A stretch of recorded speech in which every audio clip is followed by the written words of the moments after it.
Buenos días, qué bien que vinieron. En esta ocasión la plática de Hablando de Matemáticas le corresponde a la profesora Verónica Arriola Ríos. Verónica hizo la licenciatura, primero licenciatura en Física en la Facultad de Ciencias y luego un poquito adelante, bueno, casi simultáneo la licenciatura en Ciencias de la Computación. Siguió luego hacia la maestría en Ciencias de la Computación y luego hacia un doctorado en Inglaterra, todo orientado hacia inteligencia artificial, creo entender. Todo eso pasó más o menos del 2000 para acá. En el 2013 regresó y a partir del año 2015 es profesora de tiempo completo en el Departamento de Matemáticas, muy orientado hacia la carrera de Ciencias de la Computación. Bueno, en esta ocasión nos va a platicar sobre sistemas, la construcción de sistemas que colecten información y la procesen, y lecciones aprendidas de sistemas naturales y artificiales. Ok, adelante. Hola, buenos días.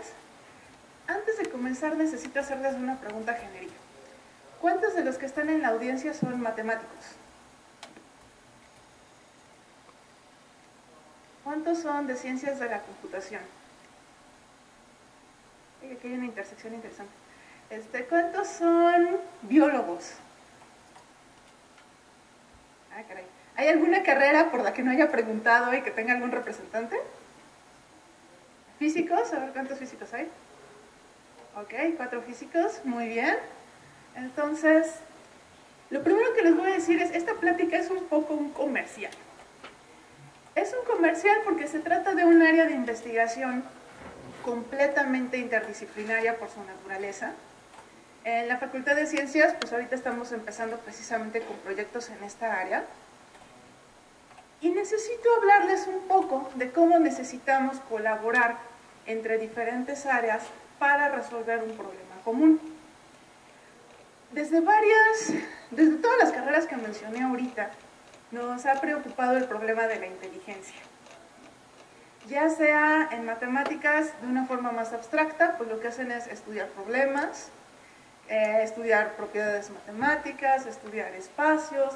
Es un mundo bastante abstracto que maneja conceptos nada cotidianos, ¿no? Completamente fuera de lo que utilizaría una persona que no esté en esta facultad. Por otro lado, a los físicos pues nos interesa modelar cosas que ocurren en la naturaleza. Y un profesor mío de la preparatoria, físico, nos decía, cualquier cosa que esté en la naturaleza es objeto de estudio de un físico. La inteligencia no se libra. Él mencionaba también de ejemplo a los fantasmas. Decía, si hubiera fantasmas, están ocurriendo en el mundo físico, luego entonces serían objeto de estudio de la física. Entonces, en ese sentido, somos un poco modeladores generales, ¿no? Vemos un fenómeno y nos interesa estudiar cómo funciona, cuáles son las causas por las cuales ocurren X y el fenómeno, y nos encanta utilizar lo que hacen los matemáticos para predecir qué es lo que va a suceder con esos fenómenos. Entonces, en particular, la inteligencia nos va a interesar en dos aspectos.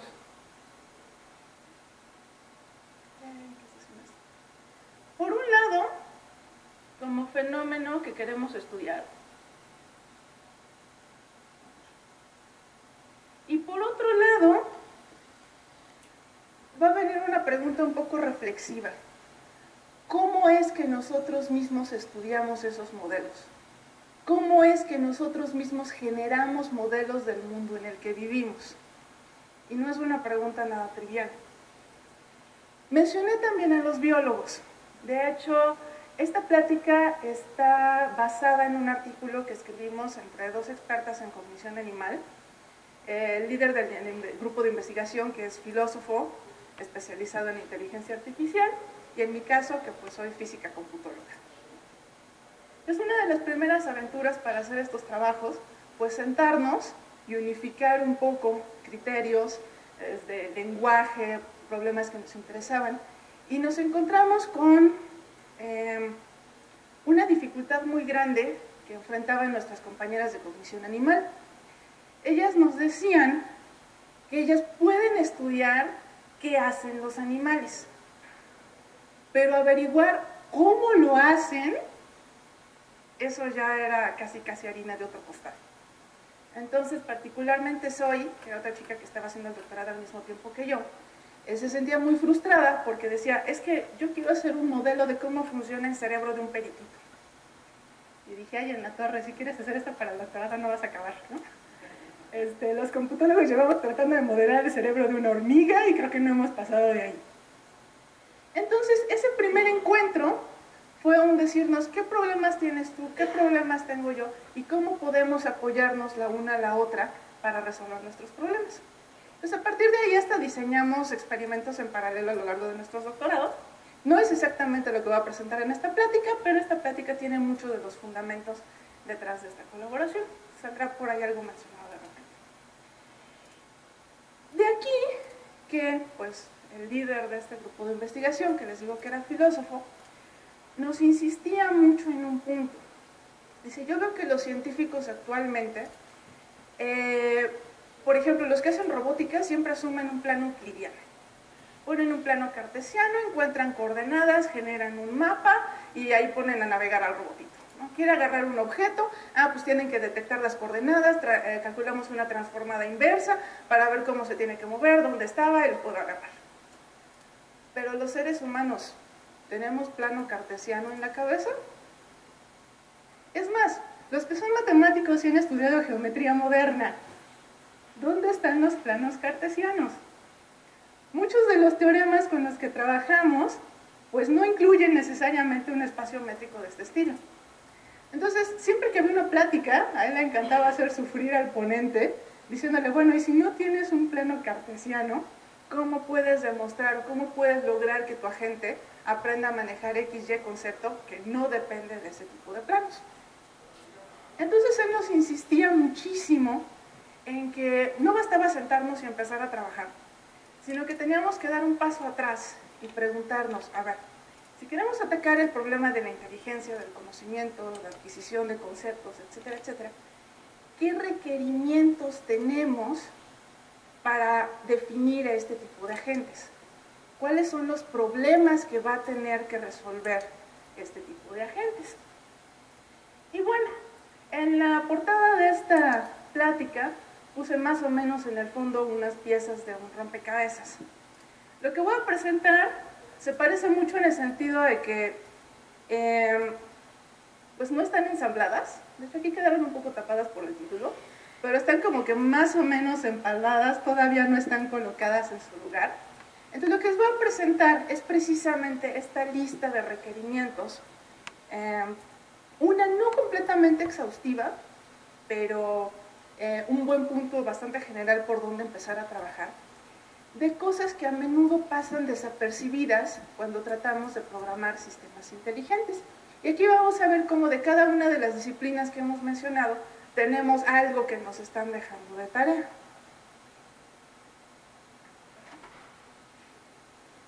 ¿No me hace caso?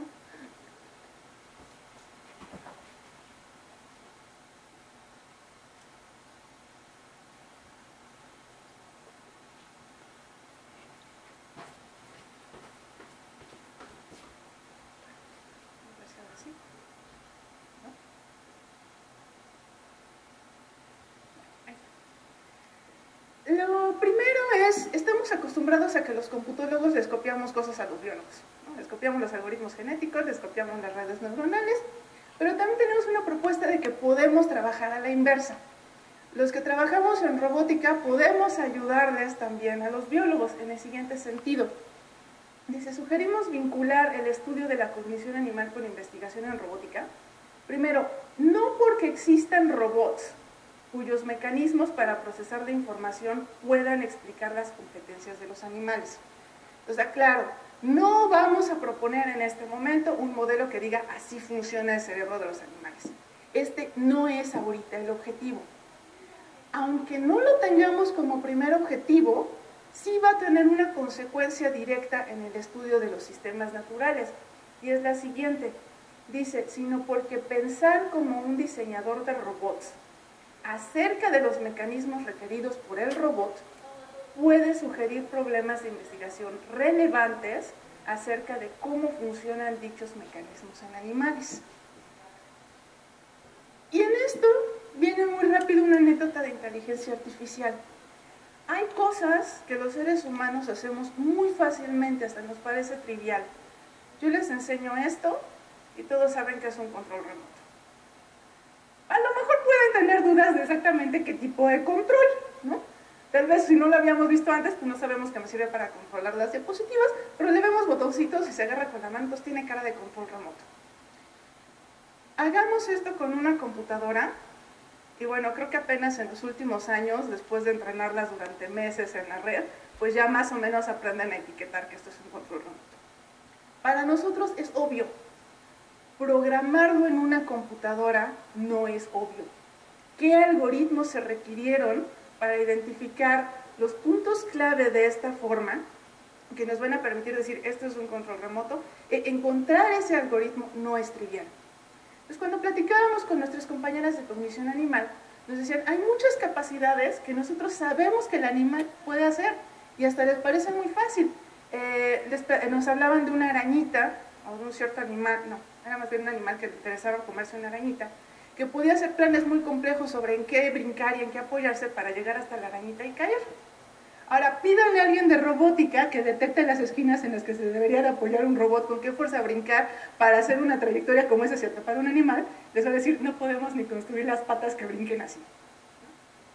Entonces, mientras que desde el punto de vista de cognición animal ese era un problema relativamente fácil, en el instante en el que intentamos construir algo que resuelva ese problema, pues aparece todo un zoológico de problemas.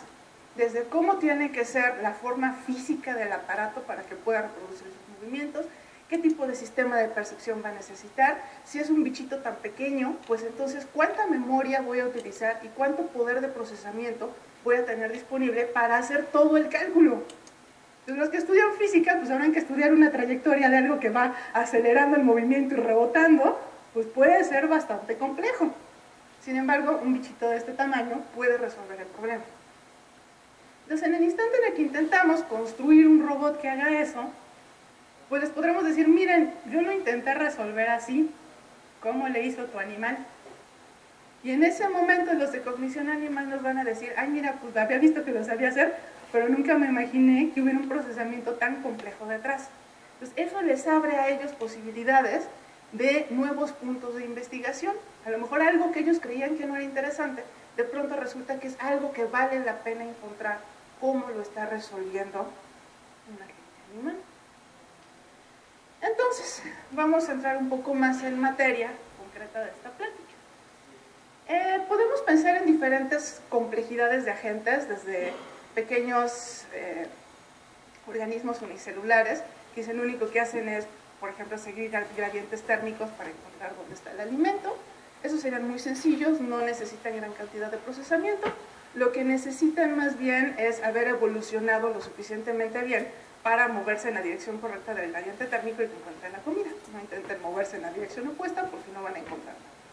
Entonces, una vez que ya estén configurados, pues ya no tienen nada que hacer. Es algo genético. Entonces, más bien, vamos a trabajar ahorita con este tipo de agentes. Este agente era muy famoso allá en mi universidad en Inglaterra porque se trata de un cuervo.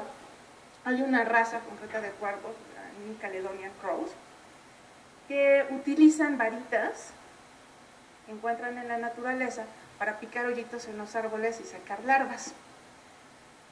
Entonces, se reconoce que tienen una capacidad para utilizar herramientas, lo cual pues ya se considera un poquito más avanzado, digamos, en la escala de inteligencia animal. Ahora, este cuervo que está aquí en la fotografía se llama Betty. Si lo buscan en internet, luego aparecen montones de videos e imágenes, porque fue un cuervo que un día no encontró la varita que necesitaba. De hecho, le pusieron así como un experimento con varitas que le iban a servir para sacar esta cubeta con alimento y varitas que no. Y el problema era que el cuervo tenía que ir y ver cuál de las varitas sí le servía para sacarlo y encontrar la varita con el gancho que le permitiera sacar el botecito. Entonces, hasta ahí el experimento era bastante normal, es lo que haría cualquier cuervo. Pero este cuervo en particular, llegó un momento en el que se dio cuenta de que la varita que estaba usando no le servía porque no tenía ganchito. Se desesperó y se le ocurrió atorarla en algo. Cuando la atoró, la empezó a doblar y creó su propio gancho. Pues ya no era nada más utilizar una herramienta, sino que fue crear su propia herramienta con las características que necesitaba para sacar la comida. Aquí aparece una palabra que utilizaban mucho en este medio, que le llamaban en inglés affordances, que es, si yo tengo un cierto objeto o un cierto material, ¿para qué cosas lo puedo utilizar? A lo mejor una pelota pues fue diseñada para jugar, pero en un momento de emergencia yo puedo ponerla encima de un conjunto de papeles atorada con un borrador para que me sirva de pisapapeles y no salgan volando las cosas. El objeto original no fue diseñado con un cierto propósito, pero yo puedo adaptarlo para otro. Entonces, lo que realmente me importó ahí es precisamente ese affordance. ¿Para qué otra cosa lo puedo utilizar? O esas pelotas gigantes que a veces las agarramos de sillón, ¿no? Y nos sentamos en ellas. Pues no habían sido diseñadas para eso, pero descubrimos que pueden tener esa nueva utilidad. Entonces, aquí este cuervo descubrió que podía tomar varitas que estuvieran desdobladas y que si las doblaba, iban a adquirir esa affordance o esa capacidad para subir la cubetita. Ahora, este cuervo es famoso porque parece que es el único cuervo que ha hecho ese descubrimiento. Y desafortunadamente ya murió y no lo logró transmitir a ningún otro cuervo. Pues todavía están buscando a ver quién va a ser el sucesor de Betty. Entonces aquí estamos hablando de un nivel de agentes que pueden razonar un tanto más acerca de su medio. Y de hecho, esta capacidad de razonamiento le da una ventaja evolutiva. Porque un cuervo que se encuentra en áreas donde no tienen ganchitos, pues se va a morir porque no va a encontrar comida, mientras que este cuervo puede hacer sus propios ganchitos y podría sobrevivir con mayor probabilidad. Al menos eso diría la teoría de la evolución y la selección natural. Bueno, como estaba cautivo, tenía ciertas limitaciones y en la naturaleza usualmente los cuervos siempre van a encontrar una varita útil, pero bueno, detalles que dicen que la selección natural a veces no es tan fundamental. Por este otro lado, estamos pensando ya en un agente artificial. Estamos pensando en los que quieren mandar a Marte. Y uno de los más grandes problemas de mandar estos robots a Marte es que si se descomponen no va a haber nadie que llegue a repararlos. Si este agente se encuentra un hoyo y se cae, pues no va a haber nadie que llegue a sacarlo de ahí. Entonces, es un agente que tiene que ser completamente autónomo, tomar sus propias decisiones para enviarnos información a la Tierra y por consiguiente, pues no lo podemos preprogramar para todo lo que vaya a hacer. Va a tener que ir aprendiendo conforme vaya explorando el territorio donde se encuentra.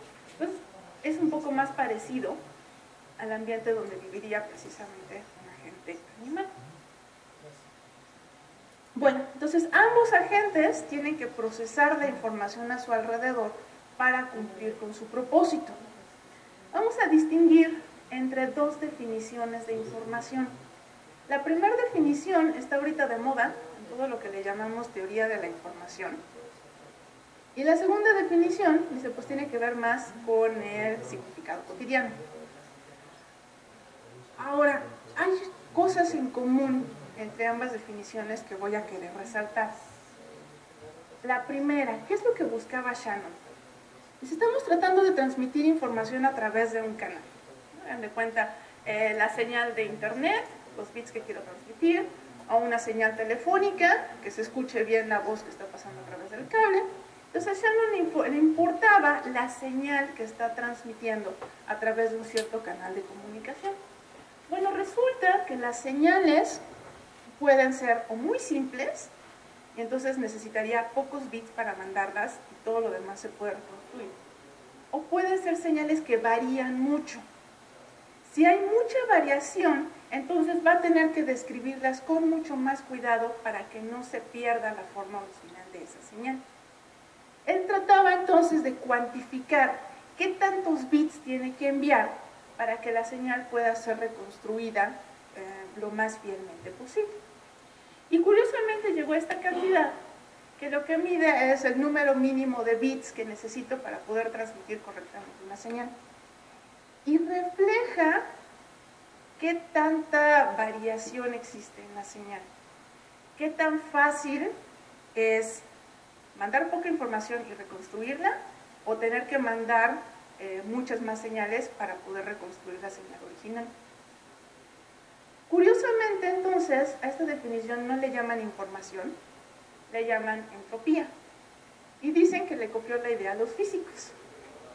Bueno, ¿qué es lo que está midiendo entonces? Dice, estoy midiendo la cantidad de desorden que hay en la señal. Entre más variación tengo, más voy a tener que tener cuidado, más señales voy a tener que transmitir para que la señal sea reconstruida correctamente. ¿Qué cosas coinciden o qué cosas son distintas con esta definición que estamos acá abajo? Dice acá Sloman está hablando, dice, del uso cotidiano que se refiere a contenido semántico acerca de algo que existe o pudiera existir. Por ejemplo, todos ustedes recibieron información cuando vieron un cartel que decía que iba a haber una plática hoy a las 11 de la mañana. Ese es el tipo de información que están mencionando aquí como uso cotidiano. Ahora, quiero utilizar el ejemplo de la señal de la alarma sísmica. Si queremos pensar en la definición de Shannon, es una señal muy simple, de hecho bastante repetitiva, un poquito molesta. ¿Cuántos bits voy a necesitar para codificarla si la quiero hacer una señal digital? Pues vamos a decir, no muchos. ¿No? Diríamos en ese sentido que contiene poca información. Ahora, como seres humanos, ¿diríamos que hay poca información cuando oímos una alarma sísmica? Para nada, ¿no? Oímos la alarma sísmica y nos dice un montón de cosas. Nos dice, deja lo que estés haciendo, salte de ahí, puede haber un terremoto. Lo más seguro es que no sea muy fuerte y solo vas a pasar un ratito allá afuera y luego regresas a continuar lo que estás haciendo, pero existe una pequeña probabilidad de que sea un terremoto catastrófico y si te quedas adentro del edificio te van a caer cosas encima y te puedes morir. Todo eso con ¿Qué pasó? Que tenemos ahora diferentes elementos participando en la decodificación de esa información.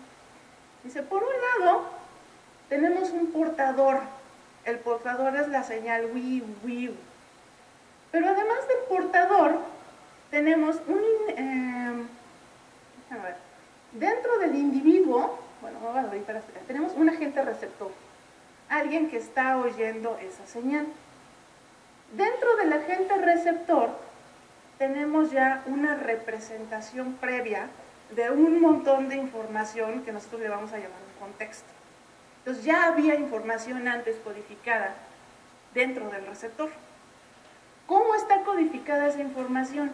Bueno, pues cuando llega la señal, pues a lo mejor se va a transformar en señales químicas, eléctricas, las neuronitas van a empezar a disparar, el tímpano va a empezar a vibrar, va a haber ahí energía oscilatoria que se transforma en, etcétera, etcétera. Entonces todos esos son medios físicos que están transmitiendo de la señal de la alarma sísmica hacia el interior del cerebro a través de procesos físicos. Dicen otra forma de aportar información, por ejemplo, puede ser con feromonas.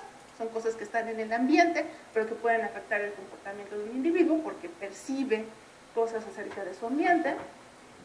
Puede haber también portadores que hagan precisamente esta transferencia del ambiente hacia el interior de la gente. Entonces, en esta parte de acá arriba, estamos viendo puros fenómenos físicos que nos permiten portar señales. Pero acá también estamos viendo que hay alguien que tenía algo codificado y está codificando y decodificando. Entonces, hay información tanto en el exterior como ya en el interior. Entonces tenemos que considerar todos estos niveles para poder hablar de todo lo que fue un proceso de transmisión de información.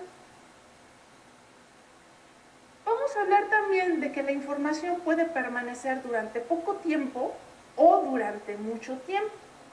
Por ejemplo, cuando estamos viendo algo, dice en la imagen, las señales eléctricas que llegaron a nuestra retina, pues durarán a lo mejor unas fracciones de segundo en la retina y desaparecen, porque inmediatamente pues están llegando más señales eléctricas que van a hacer más impacto y entonces después de cierto tiempo, ¡pum!, esa señal desaparece.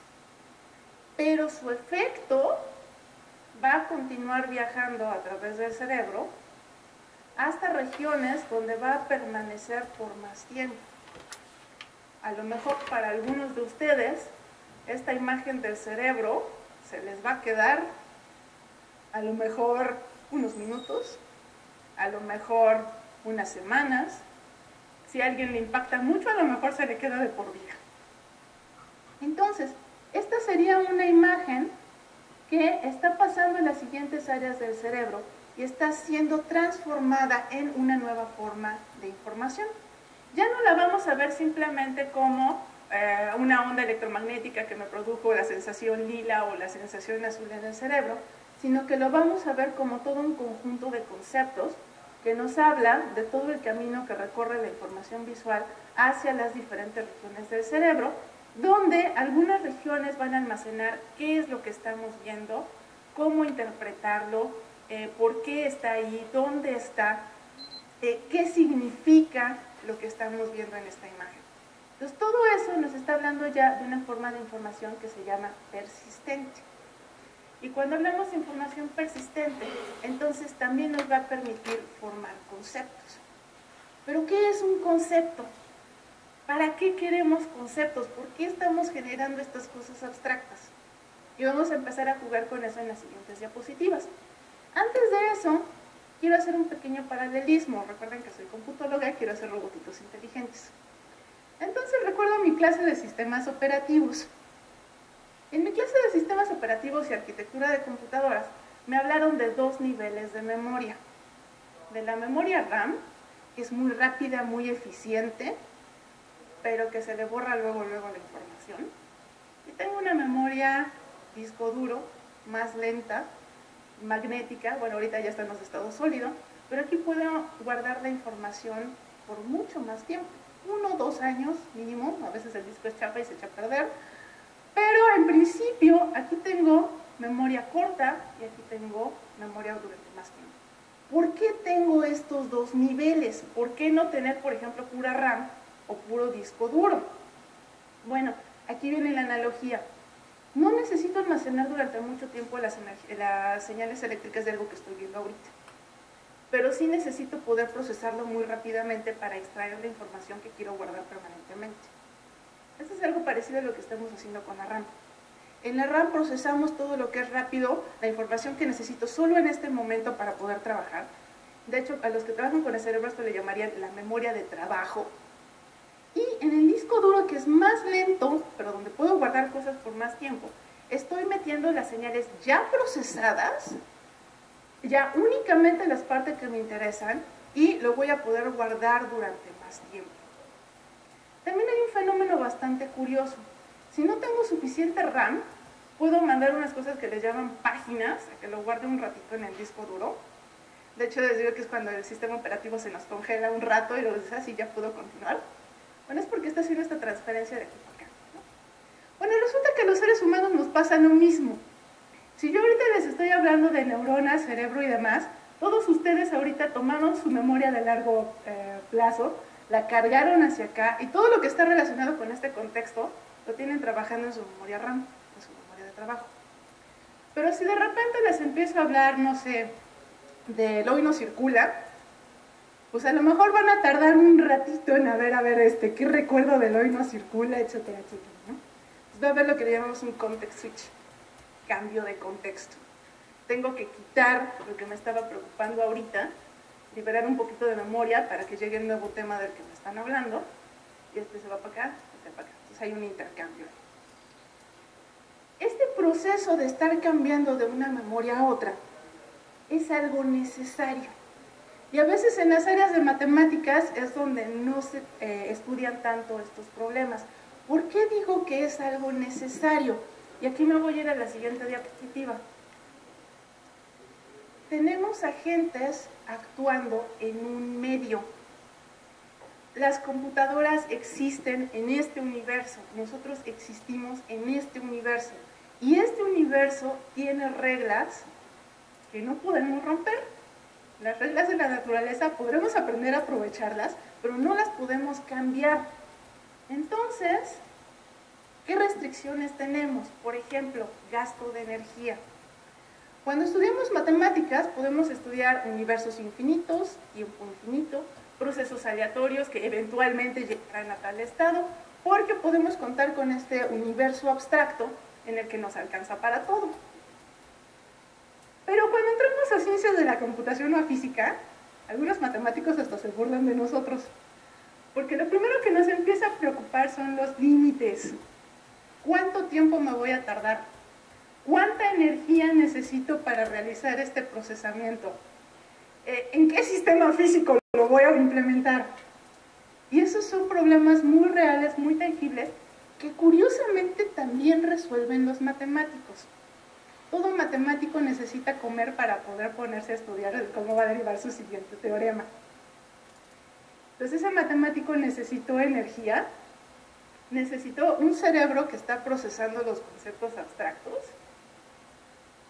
y al final de cuentas, bueno, sabe que tiene que ir a comer, sabe además que necesita conseguir dinero para pagar esa comida. Los que estamos diseñando robots, pues sabemos que vamos a tener que cargar el robot con electricidad, que tiene que tener una pila. A veces es como un bebé porque nosotros nos encargamos de resolverle ese problema, pero también vamos a tener robots que van a tratar de ir y enchufarse ellos solitos alguna conexión. Ya se empiezan a preocupar por esta parte de cuánta energía necesito para procesar la información que me interesa. En los agentes naturales también vamos a tener otros problemas, como es, bueno, ya mencioné, se tienen que alimentar. No voy a abundar mucho en el sueño, porque si no me voy a quedar sin tiempo, pero también necesitan dormir, reorganizar la información que han estado adquiriendo como locos mientras están despiertos. Problemas con predadores. ¿Por qué nos interesa esto? Bueno, un agente natural, obviamente, si se lo come a alguien más, pues hasta ahí quedó. Pues la misma selección natural dice que si un agente natural debe de existir, pues tiene que saber escaparse de los que se lo quieren comer. Por el momento, nuestros robots no tienen predadores. Tal vez los drones de la milicia de Estados Unidos consideren predador a los ejércitos que les van a estar disparando para tumbarlos. Los repartidores de pizza se preocuparán de alguien que se quiera robar la pizza que está a punto de entregar el dron. Entonces puede ser que sí tengamos predadores eventualmente en el mundo de la robótica. Pero también desde el punto de vista matemático conceptual, podemos pensar en cosas como teoría del juego, en agentes competitivos. ¿Cómo va a trabajar un agente que está en un ambiente donde está compitiendo con otros agentes? Un ejemplo típico aquí son los agentes que utilizan para las acciones, pues están compitiendo con otros agentes a ver quién hace primero las compras y las ventas para sacar la mayor ganancia. Entonces aquí tenemos problemas con competencia. También el medio nos va a imponer otra restricción, y este ya empieza a rayar un poquito más en el lado teórico. Vivimos en un universo gigantesco, y ya vimos que tenemos limitación de energía, limitación de memoria, limitación de tiempo. La única forma en la que vamos a poder trabajar con un universo gigantesco, con un sistema finito, chiquito, pues va a ser si logramos extraer únicamente las características que nos interesan para un cierto propósito y descartar todo lo demás. Todo lo demás para nosotros va a ser ruido, y a lo único que vamos a considerar información es aquello que nos ayude a resolver nuestra tarea. Entonces, para eso vamos a tener que detectar cuáles son las invarianzas o cuáles son los patrones que se están cumpliendo y que nos van a ayudar a decidir qué acción tomar o qué respuesta es la que tengo que dar. Cuando intentamos hacer eso y empezamos a tirar cosas a la basura, vamos a tener problemas. ¿Qué pasa si tiré cosas de más? ¿Qué pasa si en mi forma de simplificar el mundo, cosas que debería de haber visto como diferentes las empiezo a ver como iguales?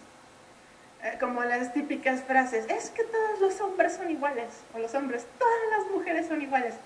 Y seguramente brincará alguien y dirá, no es cierto, eso a mí no me aplica. Entonces, ese es un ejemplo de generalizaciones. Estamos generalizando a un campo, puede haber muchas áreas donde hacemos estas cosas. Y a veces, tratar de resumir la información y clasificarlo todo dentro de un mismo grupo puede llevarnos a tomar decisiones y sacar conclusiones que nos afectan o que resultan dañinas.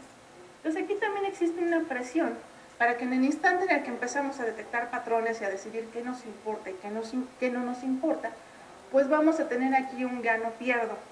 Entre más cosas tiro a la basura, si tiro las correctas voy a poder funcionar mejor, más rápido, pero a la vez si tiro cosas que no debería de haber tirado, voy a estar perdiendo señales que a lo mejor son importantes para cumplir con mi propósito. Cuando queramos hacer entonces algoritmos para procesamiento de información, pues vamos a tener que trabajar con este tipo de decisiones.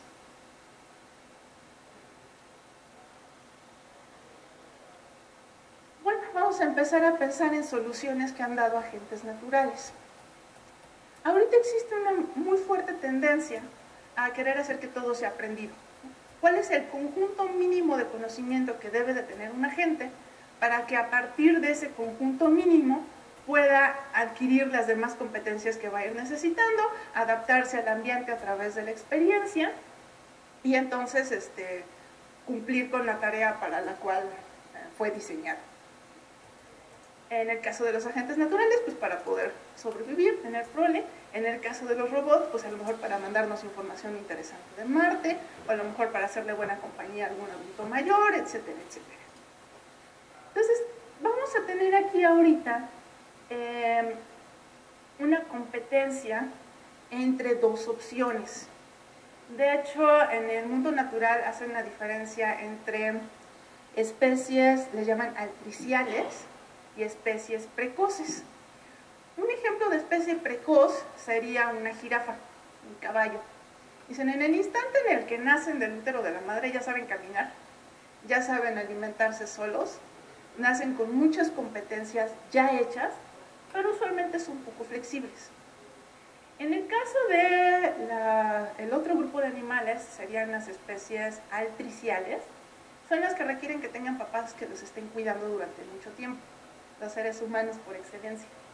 Nacemos siendo bastante débiles, no podemos hacer casi nada, necesitamos que nos cuiden, pero somos sumamente flexibles. Nos adaptamos fácilmente al ambiente, a muy diversos ambientes, y podemos ir adquiriendo competencias conforme va pasando el tiempo. Entonces, lo que hacen los sistemas naturales es ver diferentes razas, qué ventajas y qué desventajas tienen el haber ya nacido con una competencia o el ser capaz de adquirirla. Además, si consideramos la teoría de la evolución, pues tenemos por un lado la teoría de la evolución que nos dice que los genes se van mutando aleatoriamente y tardan millones de años en producir cosas útiles. Entonces, para que tengamos una capacidad preconfigurada, pues pueden pasar millones de años. Mientras que las competencias adquiridas dicen que lo que la evolución produjo fue un ser capaz de modificar su propia manera de procesar la información y entonces va a ser mucho más flexible.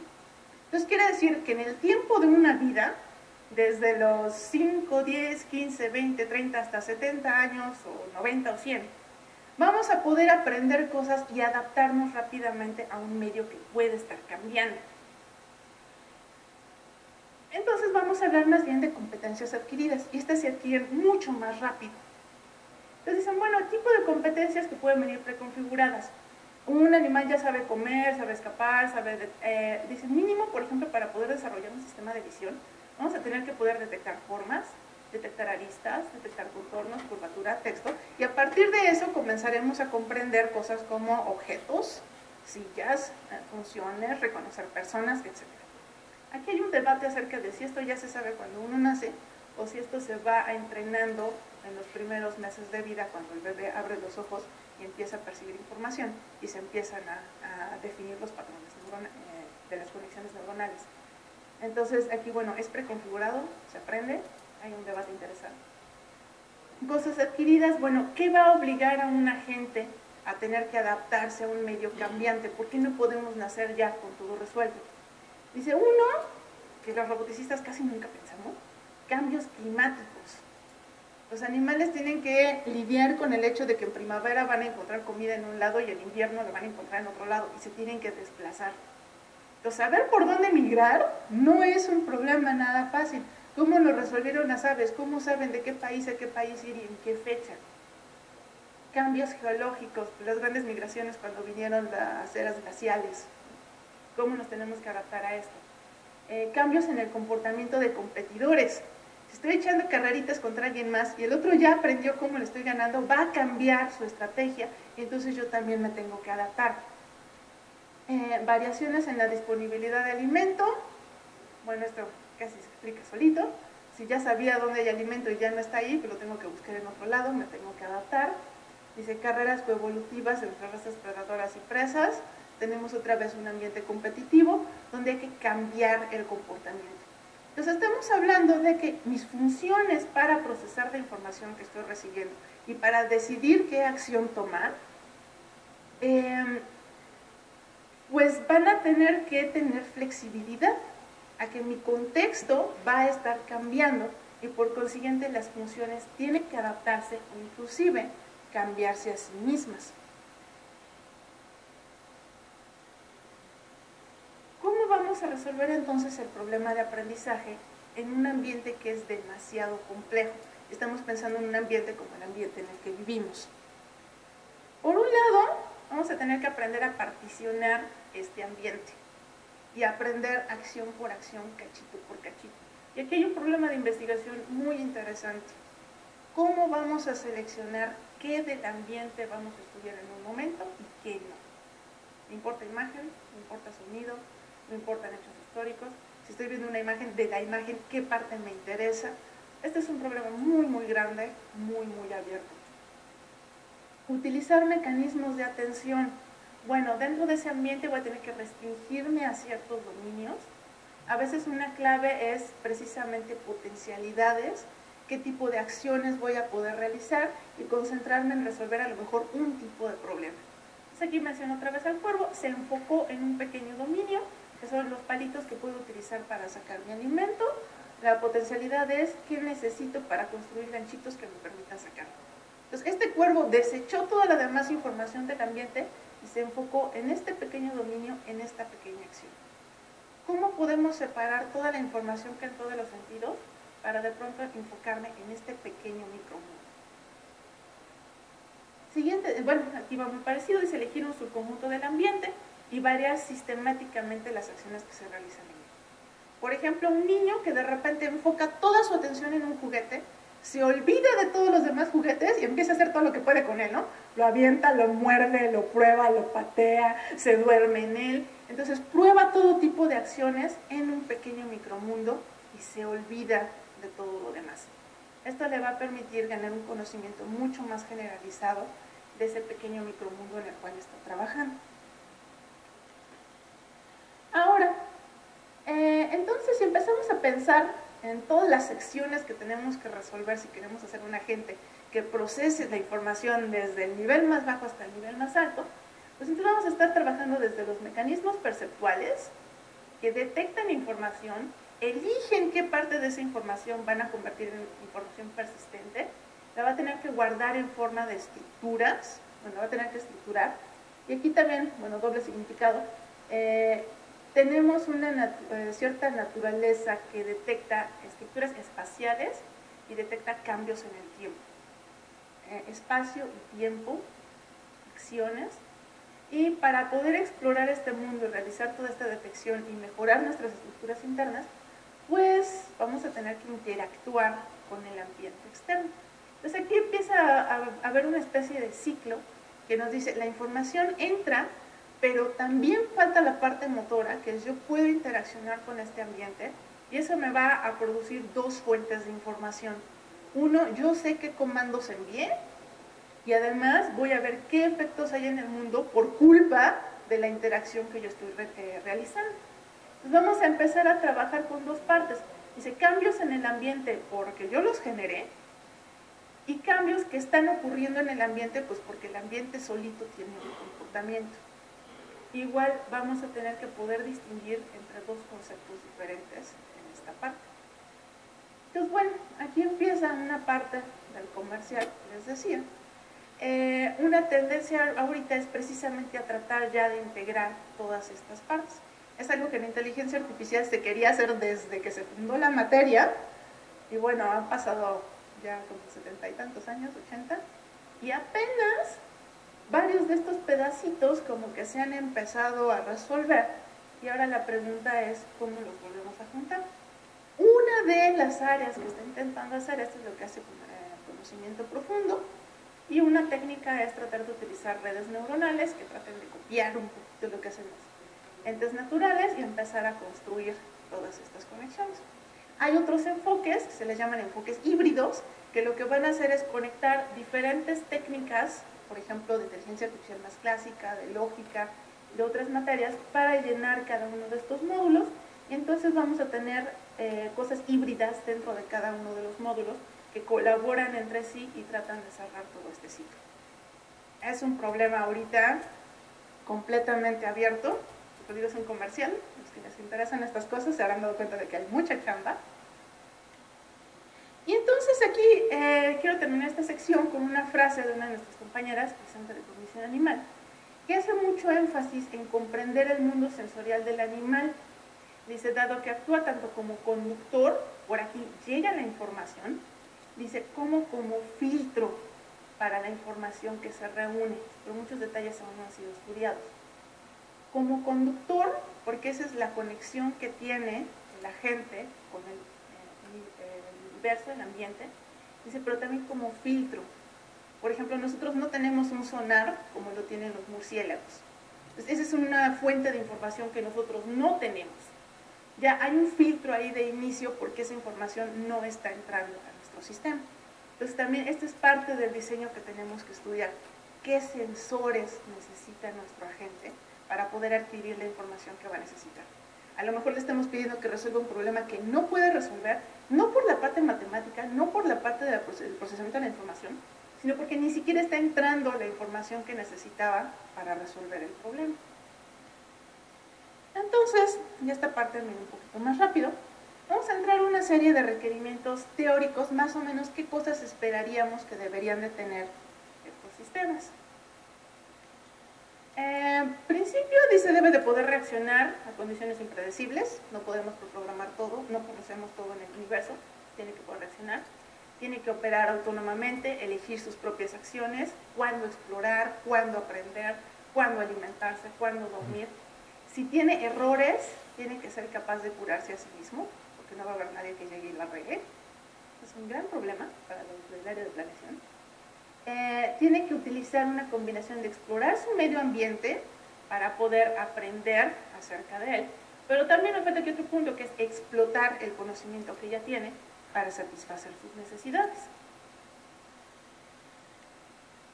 Otro concepto muy importante es, bueno, ya adentrándome en este paso desde información sensorial hasta simbólica, abstracta, etcétera, etcétera, resulta que conforme vamos adquiriendo información, pues vamos a tener que reestructurarla. A veces cuando aprendemos algo nuevo, tenemos que hacer una limpieza de un concepto que ya teníamos antes. Esto dentro de inteligencia artificial se le conoce como razonamiento no monótono. A veces aprendo nuevas cosas que se agregan a lo que ya tenía, pero a veces también aprendo cosas que modifican lo que ya tenía porque niegan algo que yo creía saber y no lo tengo. Y entonces tengo que reconfigurar la forma en que estaba almacenada mi información. Aquí en esta ilustración, díganme, ¿qué vieron ustedes primero? El árbol. ¿Quién vio primero al changuito y al león?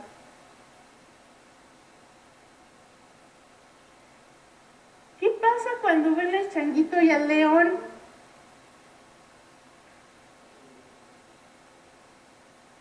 Se va para atrás, pero además lo pueden recuperar si quieren, ¿no? Entonces, a partir de que ven al changuito y al león, ya pueden brincar entre árbol y pajaritos o chango y león, árbol entre chango y león.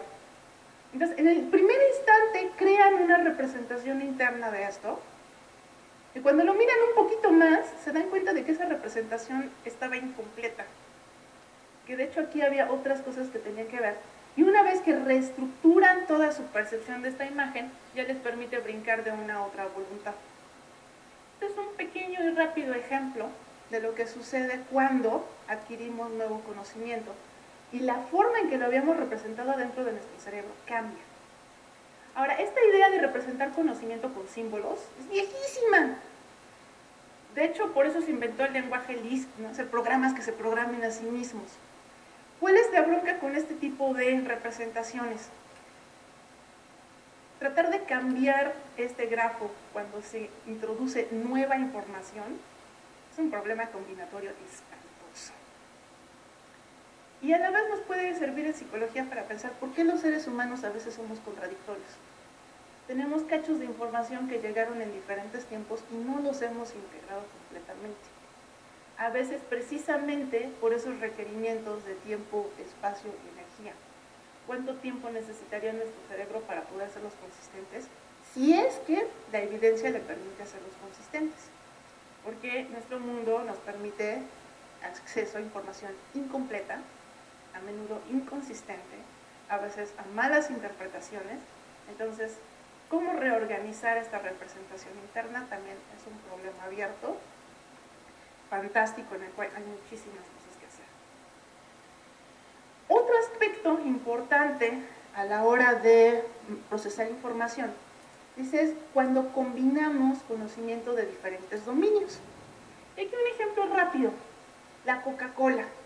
Dicen que el que la creó, de hecho, era como una especie de químico farmacobiólogo, y lo que estaba tratando de hacer era un jarabe para el dolor de estómago. Pero además, bueno, tenía ideas de comerciante. Entonces diseñó una medicina que te pudiera curar el estómago, pero además le interesaba que supiera rico. Y como sabía cómo manejar los componentes químicos, diseñó una que supiera rico, que fuera medio adictiva, que te ayudara con el estómago. Entonces combinó la parte de los gustos de la gente, los productos que querría consumir, con su conocimiento de química, y lo que obtuvo fue un producto pues altamente exitoso. Entonces combinó conocimiento de dominios distintos para resolver un problema completamente nuevo. Este es solo un pequeño ejemplo, pero es igual toda un área que a veces muy poco explorada. ¿Cómo podemos combinar conocimiento de diferentes dominios? Esto es algo que a la fecha, inclusive en algoritmos de aprendizaje y todo, como tal, casi nadie lo enfrenta, ¿no? Se restringe a un dominio, estudio ese dominio, pues todavía estamos en esa fase. Pero ya combinar dominios, lo tenemos pendiente. Finalmente, llega esta última parte que dice es el conocimiento acerca de mí mismo. ¿Qué ignoro? ¿Qué necesito aprender? ¿Cómo puedo aprender cosas cada vez más abstractas? Dicen, de hecho, aquí es muy importante el orden en el que se aprenden estas disciplinas. Primero matemáticas, luego geometría analítica, finalmente cálculo y hasta el último topología. No puedo aprender topología si no he formado primero estas estructuras del pensamiento. Entonces, ¿cómo estamos haciendo esta evaluación de capas de abstracción por encima de otras capas de abstracción? Y en la parte de pensar acerca de sí mismo, aquí Gödel nos deja una buena tarea. Este está un poco inspirado en una imagen de una mano tratando de dibujarse a sí misma. Aquí es un robot tratando de construirse a sí mismo. Hay un libro muy interesante llamado Una eterna trenza dorada, de Hofstadter, que habla precisamente de los problemas de los sistemas recurrentes, sistemas que tratan de definirse a sí mismos. Se van a encontrar con que o tienen contradicciones dentro de sí mismos y pueden llegar solitos a un estado inconsistente, o podemos hacerlos en capas, tener una capa que se encargue del conocimiento acerca de sí mismo, pero entonces, si queremos avanzar en un grado de abstracción, pues ya no podemos agregar otra capa. Pues no podríamos modelar este fenómeno que está acá, que es capa sobre capa sobre capa sobre capa. Este no me lo permitiría. Pues ¿cómo lo estamos haciendo los seres humanos? Un poquito de cada uno, nos podemos descomponer a nosotros mismos, o está limitado. Ahí también hay bastantes preguntas abiertas. Pues el último, una cosa que nos molestaba mucho a mi compañera Zoe y a mí, y de ahí empezó todo esto del doctorado, fue que veíamos muchos algoritmos de entrenamiento que iban, probaban millones de ejemplares y ya después decían, miren, ya logré entrenar mi sistema. Dijimos, pero los seres humanos no somos exactamente así, de hecho hay diferentes fases de aprendizaje. Sí hay un poquito de prueba y error, es como la forma más básica de exploración, pero también somos algo estratégicos. Entonces, ¿cómo integramos la estrategia en el aprendizaje? Y este va a ser un resumen muy breve de lo que estábamos estudiando. Dice, sí hay primero unas acciones que ya vienen por defecto en el agente, Aquí hablan de evidencia de que los bebés ya nacen con la capacidad para representar acciones, objetos, números de espacio, probablemente compañeros para socializar, la mamá, los que estaban ahí cuando estaba dentro de la mamá, etcétera. Todavía se puede debatir un poquito si se generan o si ya vienen de nacimiento, pero al momento de nacer, pues ciertamente se ha visto que los bebés ya pueden distinguir este tipo de cosas. Pues a partir de este conocimiento básico, ¿cómo van a empezar a explorar su ambiente? Bueno, nos van a interesar primero puntos o características del espacio que nos permitan maximizar la información que tenemos de nuestro ambiente. Y una palabra clave que repetía mucho uno de mis supervisores es predecir. ¿Qué puntos de información necesitamos para predecir, interpolar o extrapolar aquellos puntos que no guardamos en nuestra memoria? Aquí, por ejemplo, en una imagen, si podemos guardar los puntos de discontinuidad o los puntos de máxima curvatura, podemos usar una función para interpolar todo lo demás que no guardamos. Necesitamos esos puntos críticos más una función que los conecte y con eso podemos reconstruir la imagen. Este experimento que está aquí demostraron que era mucho más fácil reconocer objetos guardando este tipo de información, inclusive si deformaban, si cambiaban la iluminación, si cambiaban la orientación, aún así esto nos permitía reconocer estos objetos. Pues hay puntos claves que nos dan más información porque a partir de ellos podemos reconstruir lo demás. Acá está un pequeño trabajito que hice en la maestría, que fue aplicar esto pero a acciones en el tiempo. Ponerse los calcetines y los zapatos. ¿En qué orden? Bueno, realmente no hay un único orden para resolver este problema, pero lo que hizo aquí la computadora para definir qué tipo de acciones tiene que ejecutar en secuencia y cuáles no, fue detectar precisamente aquellos puntos donde las precondiciones le permiten cambiar entre seguir un orden o seguir otro orden. Detectando estos puntos yo le llamaba como puntos de ramificación, donde se le permite elegir, puedo partir el problema más largo en pequeñas acciones que puedo definir como una especie de funciones más sencillas. Y después resolver el problema para ir de aquí hasta acá se puede hacer mediante diferentes permutaciones de estas acciones pequeñas. Entonces ya podía empezar a trabajar con acciones planes que se tienen que resolver con un orden total, o cómo generar planes parciales a partir de los cuales tendríamos un poco de redundancia que nos dice, bueno, si un día una opción no me funciona, pues puedo optar por la otra. Y la idea central fue estos puntos de interés, que son como especie de discontinuidades, en este caso, en las precondiciones para poder ejecutar una acción. Entonces, esto nos habla de que al momento de explorar el espacio, lo más importante es enfocarnos en aquello que nos permita predecir más, aquello que nos brinde más novedad. En el instante en el que ya no podemos predecir algo, es cuando nos va a llamar la atención. Entonces aquí empieza nuestra hipótesis de ese problema que teníamos de todo el mundo, ¿en qué me voy a enfocar? Pues yo voy a tratar de predecir, voy a tratar de decir, a ver, esto es así, esto se va a comportar así. Si ya lo puedo predecir, entonces pierdo interés, porque ya no tengo que enfocarle demasiada información a eso. Pero si mis predicciones fallan, pues quiere decir que allá hay un agujero en mis modelos. Y eso es lo que nos va a llevar a explorar y hacer experimentos, a ver dónde necesito adquirir más información y cómo debo de pulir esos modelos. Entonces, por ejemplo, aquí veían con niños pequeños que si les ponían unos objetos con imanes y les ponían etiquetas a esos objetos, les llamaba más la atención que dentro de lo que tenía la misma etiqueta hubiera comportamientos diferentes que si ocurrían diferencias entre categorías distintas. ¿Por qué? Porque si los niños ven que están en categorías distintas, por naturaleza vamos a pensar que se deben de comportar distinto. Por eso los pusimos en categorías distintas. Pero si dentro de una categoría estoy viendo que las cosas no funcionan igual, entonces necesito refinar mi modelo porque mi clasificación no me permite predecir las cosas correctamente. Y aquí es donde va a entrar precisamente una reconfiguración de mis conocimientos, de mis conceptos. Entonces, bueno, por último, se supone que conforme los agentes van experimentando con el mundo, van inclusive descubriendo qué acciones le permiten estudiarlo mejor, qué acciones le van a brindar más información acerca de su medio. Y aquí pues tenemos algo un poco anecdótico. Una de las acciones que utilizan los niños pequeños para conocer el mundo pues es aventar objetos. Les encanta aventar los cubitos, aventar la comida, lo encuentran muy divertido y eso les ayuda a familiarizarse con el comportamiento físico del ambiente. ¿Qué sucede con los seres humanos adultos? Bueno, pues construyen máquinas más imponentes para seguir aventando cosas y viendo en cuántos cachitos se rompen. Este es un colisionador de partículas, sale muy caro. Acá tenemos en la esquina este pobre ingeniero, nada más para ver el tamaño de la máquina que construyó, para seguir aventando cosas y estudiar el universo en el que se encuentra. Pues bueno, de hecho creo que esta fue la última diapositiva. Esta ya nada más es la referencia al artículo en el que está basado. Bueno, pues muchas gracias.